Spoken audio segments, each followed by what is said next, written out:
Karena kadang-kadang kita tidak bisa melihat secara secara adil sesuatu ketika kita terlalu zoom in dengan keadaan dan situasinya. Kadang-kadang butuh ambil jeda, take our time, silakan teman-teman butuh waktu dulu, silakan butuh ambil jeda dulu misalnya, tidak langsung memutuskan, butuh 1 hari misalnya, 2 hari, silakan, dari situ kita bisa nge-zoom out.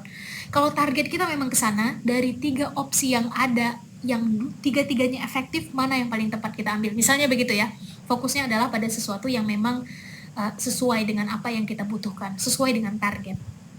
Dan helikopter view, karena kebiasaan kita menilai sesuatu termasuk omongan-omongan yang ada di sekitar kita, komentar-komentar yang masuk sebatas apa yang kita ketahui kan gitu ya. Tapi ketika kita tahu sudut pandang dia itu bisa sampai ke kesimpulan seperti itu karena apa ya, jadi kita melihat ini apa yang terjadi sebetulnya, maka otomatis kita akan mendapat helikopter view-nya. Bagian ini yang saya pikir butuh proses untuk punya helikopter view, dan kadang-kadang pun Sally masih meminta bantuan mentor-mentor, senior-senior untuk memberikan perspektif yang boleh jadi memang Sally belum punya perspektifnya gitu. Sally izin lanjut. Yang selanjutnya adalah ya ujian. Semua adalah ujian. Apa yang kita hadapi sekarang ya boleh jadi dalam konteks kita senangi ataupun tidak senangi, maka mari sama-sama kita, dalam hal ini Sally untuk diri Sally sendiri ya, juga melihat itu sebagai ujian. Kalau kita bicara popularitas itu adalah ujian. Apakah dengan itu bisa membuat kita jadi beramal, yang amal itu membuat kita semakin dekat dengan Tuhan misalnya begitu, atau justru kita terlena dengan itu, dengan kekuasaan misalnya, kira itu ujian. Kita boleh berdiskusi terkait ini, tapi apakah dengan privilege dan titipan itu kan titipan ya semuanya, kita bisa semakin kenal, dekat, dan menabung nggak ya amal-amal kita, sehingga saat semua ini nanti diambil lagi atau sudah waktunya kita melepaskan lagi, ini bakal menjadi sesuatu yang bisa kita bawa sampai kehidupan selanjutnya apa enggak. Jadi ini semua adalah ujian, baik itu kita boleh jadi sesekali senang dengan apa yang dititipkan, namanya manusia, boleh jadi kadang-kadang ya ngerasa ya ini gimana, bingung ini harus kayak gimana misalnya dengan amanah yang diberikan, tapi ternyata itu semua adalah ujian kita untuk sabar, ujian kita untuk berani mengambil kesimpulan, ujian kita untuk berani keluar dari zona nyaman dan mempelajari hal-hal baru yang sebelumnya kita hendak tahu. Dan gak jarang yang diuji adalah seberapa rela kita melepas sesuatu yang kita cintai, karena sebagian kita mungkin diuji dengan hal-hal yang kita tidak suka, tapi banyak juga di antara kita yang diuji dengan hal-hal yang kita sukai dan kita cintai, teman-teman. Untuk itu, ketika Allah menguji kita dengan sesuatu yang kita cintai, kalau yang kita tidak sukai, ya udahlah ya, kita makin sadar bahwa oke, ini ujian, ini ada namanya ujian, ada naik kelas, kita jauh lebih sering sadar kalau sesuatu yang tidak kita sukai. Tapi kalau itu yang kita sukai, kita cintai, kita sayangi, bentuknya boleh apa saja, entah orang-orang yang kita sayangi, maka mari kita landaskan semua respon dan action yang kita lakukan itu ya karenanya, karena Allah. Sehingga apapun keputusannya kita serahkan kembali ke sang pemiliknya, dan mari jangan berlebihan dalam mencintai sesuatu. Jadi mendapatkannya adalah titipan, melepaskannya juga adalah kembali ke pemiliknya. Terakhir, sebelum saya kembalikan ke Teh Siti, saya pikir saya diselesaikan dulu, sehingga adalah kewajiban kita semua untuk bertumbuh, teman-teman. Karena if we are finished changing, then we're finished. Saat kita manusia berhenti berubah, kata Franklin, kita selesai. Nggak, ibaratnya gini, kalau kita mau spesifik ke muslim-muslimah, apalagi ini kita semua diwajibkan untuk bertumbuh. Kita sebagai manusia aja, manusia itu wajib bertumbuh, teman-teman. Karena bertumbuh itu satu dari ciri-ciri makhluk hidup. Kalau kita untuk bertumbuh,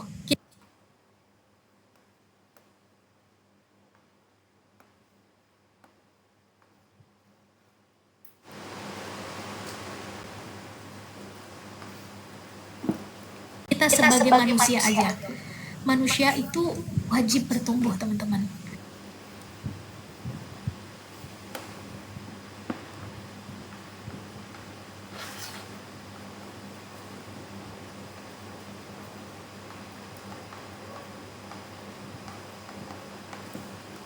Karena bertumbuh itu satu dari ciri-ciri makhluk hidup.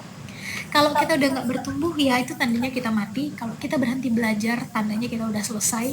Siap-siap kita akan segera tergantikan dan digantikan dengan mereka yang jauh responsif.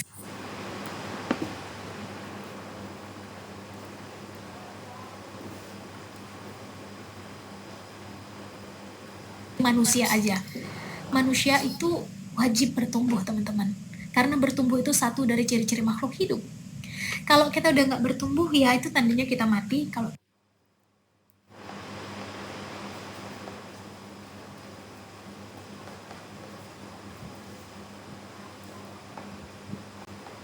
kita berhenti belajar, tandanya kita udah selesai. Siap-siap kita akan segera tergantikan dan digantikan.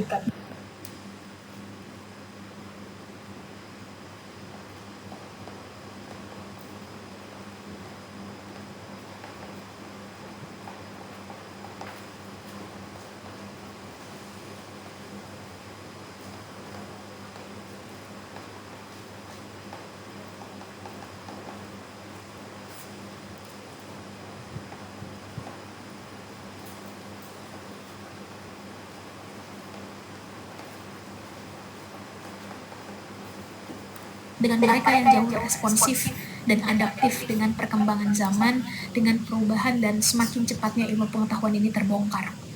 Nah, pertanyaannya adalah dengan semua tools dan infrastruktur digital yang sudah ada hari ini, kira-kira nih, apakah ini membuat kita terlena atau justru semakin getol untuk belajar dan sampai pada titik excellent tadi yang tadi sudah kita bahas dan boleh kita habis dibongkar. Nah, untuk itu, agar kita tidak terjebak pada hal-hal kayak gini, sibuk atau produktif, sebetulnya ini kita sedang berputar-putar saja atau one step, tapi mendekati target. Maka mari kita pastikan bahwa kita punya indikatornya. Kalau teman-teman sudah punya RKU, ya alhamdulillah, saya pikir itu tanda bahwa teman-teman one step ahead. Tapi ketika misalnya teman-teman masih akan berubah, juga nggak apa-apa, namanya juga proses. Sally juga berubah-ubah lumayan lama mendapatkan apa sebetulnya yang ada di goalnya apa yang mau diperjuangkan. Semakin kenal punya self-awareness juga butuh waktu agak lama. Jadi this is the process, this is the journey. Mari kita nikmati. Tapi mari sama-sama kita pastikan karena waktu terbatas, kita berupaya untuk serius dalam mengambil sikap, tindakan, dan respon atas semua kesempatan yang hadir atau yang datang menghampiri. Jadi langsung masuk, maka indikator pencapaiannya adalah kita semakin tahu dan kita semakin bisa menggali lebih dalam tentang goal kita. Goal kita ini secara spesifik apa? Bagaimana cara mengukurnya? Karena beda-beda antara yang mau jadi entrepreneur dengan mereka yang mau berjuang lewat keilmuan, antara mereka yang berjuangnya di isu lingkungan dengan mereka yang berjuangnya di isu misalnya silakan politik, jelas berbeda. Nah, dalam hal ini semakin kita bisa paham lebih dalam tentang apa targetnya, lebih spesifik, terukur, achievable, dan mampu menyesuaikan dengan kondisi zaman. Kenapa saya meng-highlight kondisi zaman? Metode kita boleh berbeda, teman-teman. Karena kalau ada istilah target audience, ada istilah target dakwah, ada istilah kita hidup di zaman dengan manusia-manusia dengan karakter seperti apa. Ini akan berubah terus. Sekarang adalah generasi Y dan generasi Z, sebentar lagi masuk generasi Alpha. Generasi yang sekarang ini karakternya jauh berbeda dengan generasi 10-15 tahun yang lalu. 3-4 tahun yang lalu, krisis COVID-19 ini mengubah banyak hal, bahkan bisa dibilang mayoritas kehidupan kita. Ini bukan hanya tentang kesehatan, ini bukan hanya tentang sosial, ini mengubah ekonomi, ini mengubah pendidikan, ini mengubah proses terbentuknya karakter, dan harus kita akui perubahan ini yang mau gak mau akan mengubah metode, siasah, dan cara kita. Untuk urusan ini saya pikir akan sangat fleksibel, tapi untuk urusan value, untuk urusan visi, boleh jadi kita agak saklek ketika sudah menemukan. Jadi indikatornya adalah ketika kita selesai di bagian ini, becoming the star justru semakin membuat kita tahu goal kita adalah kemana, dan justru akan semakin lincah, akan semakin menggeliat untuk membangun kolaborasi agar this is not the sense, kita bukan one man show, tapi ini justru adalah untuk semakin menyebarluaskan nilai itu. Saya lanjut dulu. Kita semakin punya self-awareness, kita semakin kenal kita siapa. Nah, dalam hal ini saya pikir waktunya akan sangat terbatas bicara tentang self-awareness, karena ini bukan tentang wah ikut tes ini gitu ya. Kak Zen saya pikir sudah membahas ini di pertemuan yang lalu, karena itu satu hal, tapi itu bukan segalanya, teman-teman. Ada banyak sekali yang harus kita bongkar dan ini adalah perjalanan juga. Tapi satu hal yang setidaknya saya yakini, semakin seseorang punya self-awareness, maka dia semakin punya kontrol terhadap dirinya. Dan ketika seseorang punya awareness, itu akan sangat terlihat dari gerak-geriknya akan confident. Mereka yang insecure, mereka yang nggak percaya pada dirinya sendiri, ternyata alasan fundamentalnya dua. Bukan menurut Sally, menurut penelitian dari Harvard University. Satu, orang itu tidak tahu sebetulnya kelebihan pada dirinya apa, alias self-awareness-nya agak sedikit kurang, masih belum selesai begitu. Mungkin bukan selesai, tapi belum bold. Yang kedua, ya lebih sering dieksploitasi oleh orang-orang sekitarnya atas kekurangannya, bukan atas kelebihannya. Kamu sih nggak bisa atau proses bullying yang hari-hari ini viral, atau proses, sebutlah misalnya apa yang akhir-akhir ini viral, yang justru di masa-masa golden age anak misalnya ya, kalau kita bicara tentang anak, karena proses pembentukan pertama karakter anak itu justru bagian ini yang membuat confidence-nya itu semakin turun karena bagian ini yang nggak selesai. Karena justru lebih sering dieksploitasi oleh orang-orang sekitarnya atas kekurangan yang bukan atas kelebihannya. Dan ini teramplify sehingga inferiority complex itu secara tidak langsung diturunkan. Sekali lagi dengan segala hormat, tidak bermaksud apa-apa, sehingga menyelamatkan cara berpikir perempuan ini sama dengan menyelamatkan cara berpikir generasi selanjutnya. Itu makanya para perempuan yang hadir di forum ini, maka mari kita pastikan bahwa perempuan itu harus berkarakter. Perempuan itu harus ya minimal paham dan sadar dengan siapa dirinya dan kelebihan potensi yang Tuhan titipkan pada dirinya. Nggak terlalu jauh, kita lanjut. Confident ini dibentuk bukan, aha saya pede, bukan begitu teman-teman. Ada yang bilang confident ini adalah state of mind. Yes, gampang sekali diucap, tapi ternyata untuk benar-benar bisa menunjukkan tindakan, sikap, dan respon yang confident, ini kembali ke yang pertama tadi. Ini butuh disiplin yang tinggi, kita butuh persiapan yang cukup, proses, jam terbang yang tinggi akan dengan sendirinya menunjukkan confident yang tinggi juga. Beda antara pilot baru pertama sekali, misalnya ini adalah kali pertama bawa pesawat, dengan ini udah sampai ke 20.000, 30.000 jam terbang, otomatis beda tingkat confident-nya. Apalagi ketika menghadapi turbulensi. Beda antara misalnya seorang pelaut yang menghadapi ombak ganas gitu, antara ini baru pertama kali, dengan ini udah jam terbang yang kesekian kali, itu jelas berbeda. Maka confident ini adalah tentang kita menyusun batu bata confident kita sampai di titik tertentu, sehingga ketika sampai pada satu kondisi, kita jauh lebih berani atas pilihan-pilihan sikap kita. Selalu ada kali pertama dalam hidup, saya sepakat. Tapi justru kali pertama itu yang membuat kita belajar. Dan rasa takut itu yang kita embrace teman-teman. Justru rasa takut karena kita belum tahu itu yang harusnya kita senang dengan rasa deg-degan itu. Saya lanjut. Nah, 3 bagian pertama ini menurut sebagian orang, wah ini bisa dengan 1 jam menyelesaikan bagian-bagian ini. Kalau dari Sally pribadi, kita boleh berbeda dalam hal ini, tapi ternyata justru bagian ini yang paling lama teman-teman. Kalau dalam konteks Sally mengambil konteksnya persiapan Nabi Muhammad SAW sebelum hijrah, sebelum pindah gitu dari Mekah ke Yathrib, ini bukan tanpa visi, bukan tanpa tujuan, bukan tanpa goal yang besar Nabi Muhammad dan dalam hal ini dan umat Islam akhirnya pindah ke Madinah, tapi ini udah dipersiapkan sedemikian rupa dan yang paling pertama harus diselesaikan adalah tentang self leadership, kemampuannya untuk mengontrol dirinya sendiri.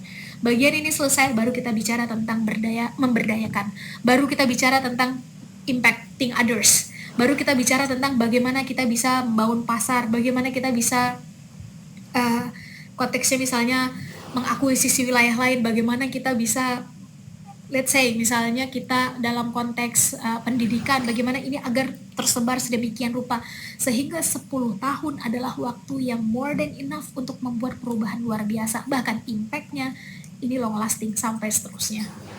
Nah, saya yakin ini akan lebih dalam dijelaskan oleh Kang El, tapi ternyata bagian yang paling pertama harus kita isi adalah gelas kita sendiri. Karena sangat sulit untuk bisa menuangkan air kita keluar kalau ternyata gelas kita masih kosong. Maka mari kita mulai, kalau yang sudah mulai, mari kita getol, mari berikan fokus yang luar biasa, mari pastikan kita nggak melakukannya sendiri karena ternyata yang paling berat adalah konsisten. Tapi Kak Sari kok ya kita ngerasa itu masih terlalu besar ya untuk kita. Kok contoh-contohnya kayak gede-gede banget ya. Maka it's all about mindset teman-teman. Jangan-jangan kita menganggap sesuatu besar ya karena selama ini kita dibiasakan dengan hal-hal kecil. Jangan-jangan kita menganggap ada target atau visi seseorang atau ada RKU, kok bisa ya dia punya RKU kayak begitu? Karena selama ini kita terbiasa memfeeding mindset kita dengan hal-hal yang ya biasa-biasa aja.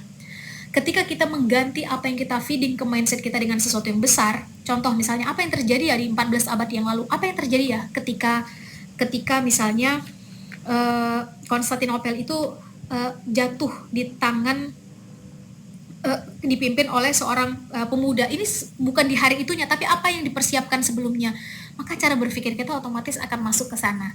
Mungkin nggak sesaklek dan literlek itu, yes. Tapi untuk melihat apa yang bisa kita lakukan di 10 tahun ke depan, opportunity apa yang kita punya 22 tahun ke depan, dengan semua resources dan status quo yang ada, ini kita juga akan berpikir hal yang besar. Maka ketika mindset itu ternyata bisa kita bentuk, can be developed. Mindset itu sangat bisa, justru mindset itu dalam kontrol kita. Mindset itu ternyata adalah tentang apa yang kita feeding terhadapnya, bahwa mindset itu terbentuk dari pengalaman, maka mari perluas pengalaman. Dengan cara apa? Dengan cara perluas jejaring. Jadi pengalaman kita akan semakin luas juga.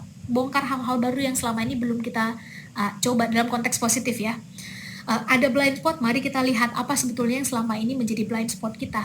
Dan dengan cara seperti ini, cara berpikir kita pun akan jauh lebih terbuka dan melihat hal-hal besar itu menjadi sesuatu yang oke, ini achievable untuk kita lakukan. Karena boleh jadi 1 miliar itu akan sangat besar bagi mereka yang selama ini bermainnya adalah dengan ya tiap bulannya misalnya tanpa bermaksud apapun ya, tapi logikanya adalah 1 miliar per bulan itu akan terlihat sangat besar bagi mereka yang ternyata selama ini bergelut dengan hal-hal yang jauh sekali angkanya dari itu. Sebelumnya misalnya, ketika ada seorang mentor bilang, Sher gimana caranya dalam 1 tahun bisa menghasilkan sekian, angkanya bagi Sherly itu nggak mungkin. Sherly langsung bilang, Pak itu nggak mungkin. Kenapa nggak mungkin? Ketika dicek, iya kamu nggak memfeeding mindset kamu dengan hal-hal yang bisa mengantarkan kamu ke sana. Kamu nggak membangun habit kamu dengan kebiasaan-kebiasaan yang biasa dilakukan oleh orang-orang yang sudah sampai ke sana. Dari situ akhirnya Sherly sadar, boleh jadi langkah Sherly yang selama ini kerdil. Sehingga target itu yang selama ini Sherly anggap besar ya akan selalu besar. Wajar, kebodohan dan kemiskinan itu akan selalu menjadi cara menjajah halus yang akan bisa diturunkan secara turun-temurun tanpa kita sadari. Tapi itu benar-benar trapping, agar kita nggak keluar kemana-mana. Maka dimulainya dari mana? Ya nggak jauh-jauh, dari mindset kita sendiri. Caranya gimana? Ada begitu banyak cerita luar biasa, dan itu nyata, konkret, bukan dibuat-buat, yang sudah terjadi, dan itu ternyata sangat bisa kita baca. Kalau kita merasa, wah itu jauh banget, gak ada masalah, maka ganti apa yang kita lihat, tonton, baca, dengar, karena justru cara kita memfeeding mindset kita itulah yang akan membentuk apa yang kita pikirkan, ucapkan, action, tindakan, habit, karakter, dan realitas sosial yang akan terjadi di masa depan. Sehingga wajar pengen ngelihat apa yang terjadi di 2045, ya sebetulnya cek karakter anak mudanya di zaman sekarang, karena itu merepresentasikan. Perbaiki karakter anak mudanya, di zaman sekarang kita memperbaiki sebetulnya realitas apa yang akan terjadi di masa depan. Pengen menghancurkan masa depan Indonesia, hancurkan dulu karakter anak mudanya. Karena yang ditawarkan oleh anak muda adalah justru masa depan. Dan saya cukupkan sampai di sini, sehingga gak ada kata berhenti dalam hal ini bagi anak muda untuk memperjuangkan sesuatu yang dia yakini bahwa itu baik, benar, dan bisa dipertanggungjawabkan. Karena yang akan selalu hidup dalam hati dan pikiran anak muda adalah harapan. Menghancurkan harapan anak muda adalah menghancurkan realitas masa depan. Satu wilayah boleh, kalau kita mau besarkan kalau mau besarkan lagi bangsa, negara, bahkan bukan nggak mungkin agama. Dan yang dikejar memang adalah ya anak mudanya, karena yang ditawarkan anak muda adalah masa depan. Ini tadi yang sempat kita bahas, untuk itu saya izin percepat, perluas semua ini teman-teman, dan saya tutup circle itu menjadi penting. Karena kita adalah dengan siapa kita bergaul. Kita bergaul dengan 5 orang koruptor, ya kita lah koruptor ke-6. Kita bergaul dengan 5 orang entrepreneur, ya kita lah entrepreneur ke-6. Minimal cara berpikir kita mulai terbiasa dengan cara berpikirnya entrepreneur kan gitu ya. Sekalipun profesi kita bukan entrepreneur. Kita bergaul dengan 5 orang yang cara berpikirnya growth mindset, Mungkin tindakannya belum, tapi cara berpikir kita mulai terbiasa. Kita bergaul dengan 5 orang hafiz-hafizah, ya kitalah hafiz-hafizah ke-6. Minimal, ya kita dapat cipratan hafalannya. Atau terbiasa dengan kebiasaan mereka. Atau minimal lebih sedikit lagi, ya kita dapat berkah mereka lah menghafal Quran. Kita adalah dengan siapa kita bergaul. Jangan-jangan selama ini, baik offline maupun online, kita bergaul dengan mereka yang akhirnya membentuk karakter kita atau kebiasaan kita lebih kecil lagi tanpa kita sadari. Mari kita pastikan kita take control, kita punya self leadership, karena arah angin gak bisa kita atur datang dari mana teman-teman. Tapi yang bisa kita atur adalah layar kita mau kita kembangkan kemana. Self leadership menjadi take control, kita punya self leadership, karena arah angin gak bisa kita atur datang dari mana teman-teman. Tapi yang bisa kita atur adalah layar. Jangan selama ini, baik offline maupun online, kita bergaul dengan mereka yang akhirnya membentuk karakter kita atau kebiasaan kita lebih kecil lagi tanpa kita sadari. Mari kita pastikan kita take control, kita punya self leadership, karena arah angin gak bisa kita atur datang dari mana teman-teman. Tapi yang bisa kita atur adalah layar kita mau kita kembangkan kemana. Self leadership menjadi sesuatu yang harus selesai. Ketika itu selesai, teman-teman menjadi star, dan ketika sudah menjadi star, mari kita pastikan bahwa kita bukan hanya tentang bersinar sendiri, tapi mari pastikan kita berjejaring sehingga ini long lasting, be an excellent one.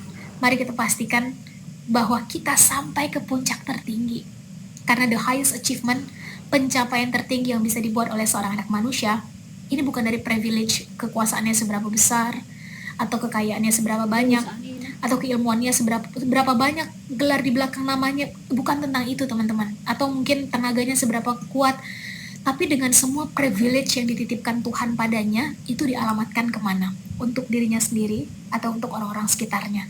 Untuk orang-orang sekitarnya apakah selesai di generasinya atau selanjutnya? Karena otomatis seperti yang tadi sempat kita bahas sedikit, kalau dalam Islam kita mengenal istilah jariyah, dan ini investasi keren sekali. Orangnya mah udah nggak ada, tapi ternyata impactnya akan terus. Wah, ini nggak selesai-selesai kalau kita teruskan. Dan saya sangat tertarik dengan konsep itu, sehingga bertumbuh ini sangat rugi kalau hanya sendirian. Mari kita pastikan kita bertumbuh dan berjejaring sesama, sehingga bintang itu tidak bersinar sendirian. Bintang itu ketika bersinar bersama-sama, wah indahnya luar biasa. Mungkin ada 1-2 yang lebih bersinar, mungkin keilmuannya lebih banyak dan bisa menyinar lebih banyak, gak ada masalah. Karena setiap orang akan dimintai pertanggungjawaban sesuai dengan masing. Dan it's not about starting point, it's more about finishing point. Tapi kan Kak Ser, kita lahir di tengah keluarga yang gak mendukung. Dia mah enak. Orang tuanya mendukung, wah dia mah enak. Circle-nya dan seterusnya. Itu starting point yang kita nggak bisa pilih teman-teman. Pertanyaannya, setelah kita menyadari itu, apakah kita berdiam diri di sana atau kita mengupayakan sesuatu? Karena justru yang paling penting dan akan dimintai pertanggungjawaban adalah effort apa yang kita lakukan ketika kita punya kesempatan. Wajar, saat itu tuh ketika orang bijak bilang, orang yang paling berhak menyesal dalam hidupnya adalah mereka yang punya kesempatan, tapi nggak melakukannya. Konteksnya bisa apapun. Mungkin itu yang bisa saya disampaikan. Terima kasih atas kesempatannya. Mungkin ini udah kelamaan. Untuk itu saya diserahkan langsung ke Teh Siti. Silakan Teh. Siap. Dan bagaimana Kakak